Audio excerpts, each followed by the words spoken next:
what's up Taiwan? I'm Ethan Liu with 10 minutes of news from here in Taiwan and around the world. Flight attendants have gathered at Taoyuan City Hall to demand protections from their employers. Tiffany Wong was there.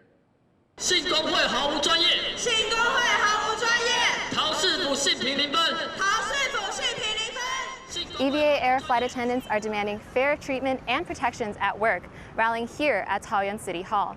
Taoyuan is home to Taiwan's main international airport. They're protesting a decision by the city office to reject a report lodged 2 months ago by 13 hostesses, claiming they were unfairly treated in the workplace because of their gender. Flight attendants here want the city office to review this decision and provide some protection for employees who say they face sexism in the workplace.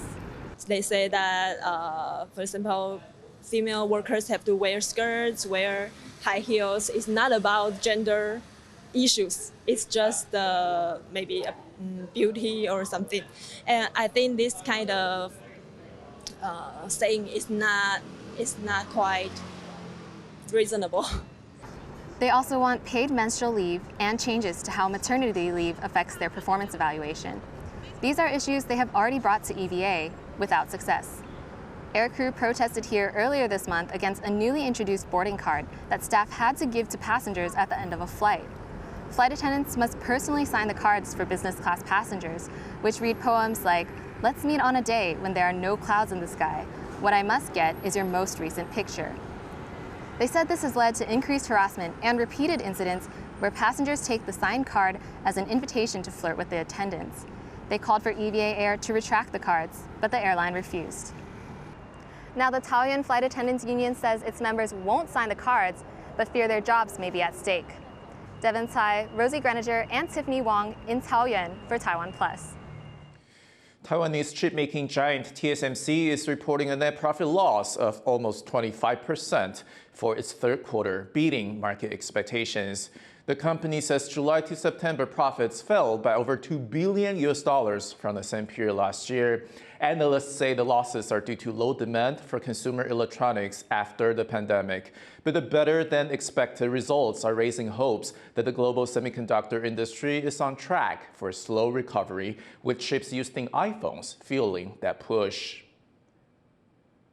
Leading presidential candidate of the Democratic Progressive Party, Chinga, has explained his plans to reach net zero carbon emissions by 2050. Rick Loward has more details. Here at the ruling Democratic and Progressive Party's headquarters in the capital Taipei, their candidate in the upcoming presidential elections is laying out his vision for a net zero carbon emissions Taiwan.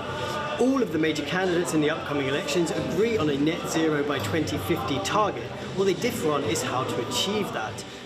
Unlike his rivals, Lai has committed to phasing out nuclear energy in Taiwan. He wants to develop new forms of green energy and introduce a carbon pricing system to bring emissions down.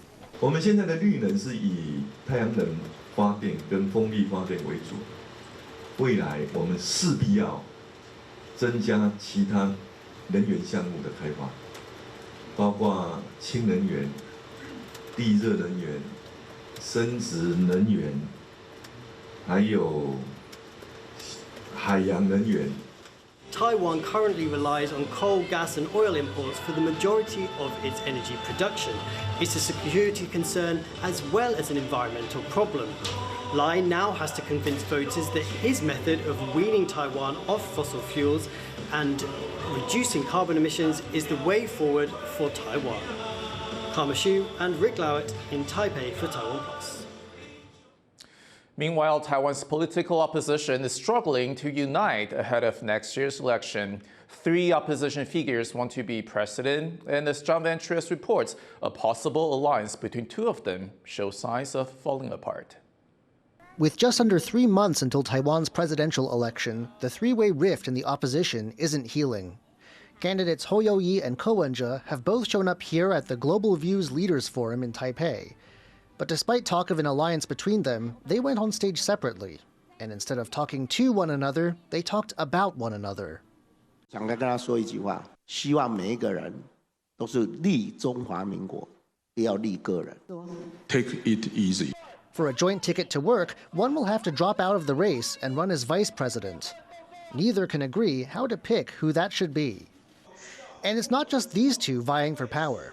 The wild card in this campaign is electronics tycoon Terry Guo. If he gets enough signatures to get on the ballot, he'll be yet another opposition candidate. And a fresh poll from news site New Talk shows that with him in the mix, the opposition would be too split to win, handing the ruling DPP another term. Ho Youyi and Ko Wen-je haven't completely given up on an alliance.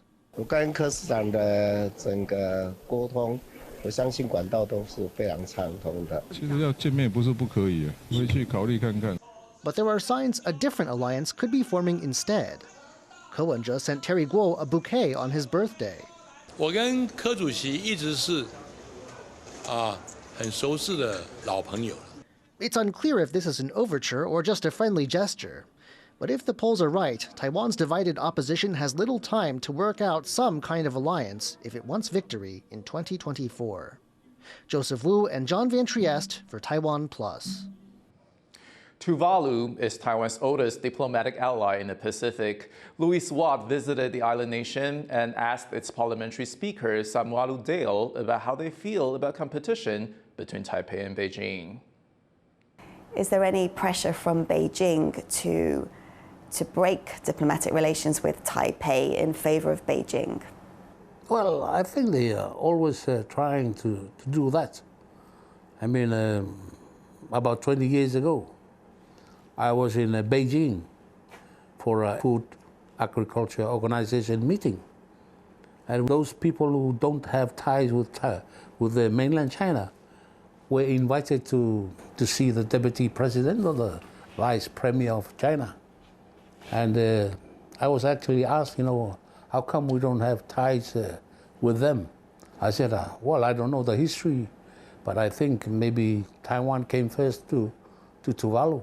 At that time, there were 12 MPs in the whole country of Tuvalu at that time.